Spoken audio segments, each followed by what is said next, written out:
Hi guys, അപ്പോൾ ഇതൊരു Sunday വ്ളോഗാണ്. അപ്പോൾ ഞങ്ങൾക്ക് രാവിലെ ഒരു കല്യാണം ഉണ്ടായിരുന്നു. അപ്പോൾ ഞാനും പ്രണവും അമ്മയും കൂടെയാണ് പോകുന്നത്. അങ്ങനെ ഞങ്ങൾ റെഡിയായി ഇറങ്ങിയിട്ടുണ്ട്. നമ്മൾ കുറച്ച് ലേറ്റായി, 9:30ക്കാണ് കല്യാണം. പക്ഷേ ഞങ്ങളെത്തി 10 മണിയായി. ഇപ്പോൾ നമ്മൾ നേരെ ചെറുക്കനെയും പെണ്ണെയും കണ്ടിട്ട് നേരെ ഫുഡ് കഴിക്കാൻ പോയി. അങ്ങനെ സദ്യയൊക്കെ കഴിച്ച് കഴിഞ്ഞിട്ട് ഞങ്ങൾ വീട്ടിലേക്ക് തിരിച്ചു വന്നു. പിന്നെ അടുത്ത പരിപാടി എന്ന് പറഞ്ഞാൽ ഞാനും പ്രണവും ലച്ചുവും കൂടെ ഒരു സിനിമയ്ക്ക് പോകാൻ തീരുമാനിച്ചു. അപ്പോൾ നമ്മുടെ ഈ തിയേറ്റർ കാളിദാസ് മൾട്ടിപ്ലെക്സ് എന്ന് പറയും. അപ്പോൾ ഞങ്ങൾ ബോൾട്ടി എന്ന് പറഞ്ഞ മൂവിയാണ് കാണാൻ വന്നത്. നമ്മൾ ഓൺലൈൻ ബുക്ക് ചെയ്തപ്പോഴത്തേക്കും 5 പേര് മാത്രമേ ബുക്കിംഗ് ആയിട്ടുള്ളൂ. പക്ഷേ ഇവിടെ വന്നപ്പോഴത്തേക്കും ആരും ഇതുവരെ വന്നിട്ടില്ല, കാലിയാണ്. ഞങ്ങൾ സീറ്റിൽ കയറി കുറേ തമാശയൊക്കെ പറഞ്ഞിട്ടും ആരും വന്നിട്ടില്ല. പിന്നെ കുറച്ച് കഴിഞ്ഞപ്പോൾ കുറച്ച് ആൾക്കാരൊക്കെ വന്നു. അങ്ങനെ മൂവിയൊക്കെ കണ്ടിട്ട് നമ്മൾ ഇറങ്ങി.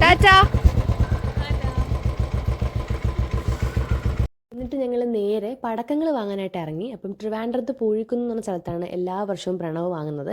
ഈ കാണുന്ന ബ്ലോക്ക് മൊത്തവും ദീപാവലി സമയത്ത് ഈ സ്ഥലത്തുണ്ടാവും. കാരണം ഇവിടെ ചുറ്റും കടകളും പടക്കക്കടകളാണ്. ഞങ്ങൾ നേരെ ദേവി ഫയർ വർക്സിലേക്കാണ് പോയത്. അവിടെ നല്ല തിരക്കുണ്ടായിരുന്നു.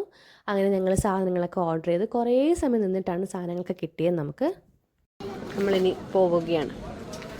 അപ്പോൾ എങ്ങനെ പൊട്ടിക്കുന്നു? അങ്ങനെ വീട്ടിലെത്തി. അപ്പോൾ ഞങ്ങളെല്ലാം സെറ്റ് ചെയ്തിട്ട് ഞങ്ങളുടെ കുറച്ച് ഫ്രണ്ട്സും ഉണ്ടായിരുന്നു. പ്രണവിൻ്റെ ഫ്രണ്ടായ മനുവാണിത്. മനുവും ഞങ്ങളെല്ലാവരും അച്ഛനും അമ്മയും എല്ലാവരും കൂടെ ചേർന്നിട്ട് അങ്ങനെ ഓരോ പരിപാടിയൊക്കെ സെറ്റ് ചെയ്തു. നല്ല രസമായിരുന്നു.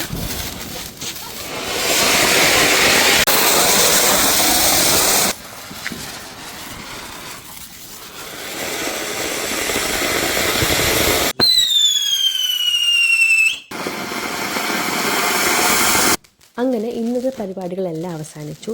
നമ്മൾ എത്ര അഡൽട്ട്സ് ആയിട്ട് നമ്മൾ ഫെസ്റ്റിവൽസിലൊന്നും എക്സൈറ്റഡ് അല്ല എന്ന് പറഞ്ഞാലും ഇതൊക്കെ കാണുമ്പം നമുക്ക് എന്തായാലും രസമാണ് അല്ലേ ഗൈസ്? നിങ്ങൾക്ക് എന്ത് തോന്നുന്നു? അപ്പം എന്തൊക്കെ വന്നാലും happy Deepavali from us to all of you. Bye by.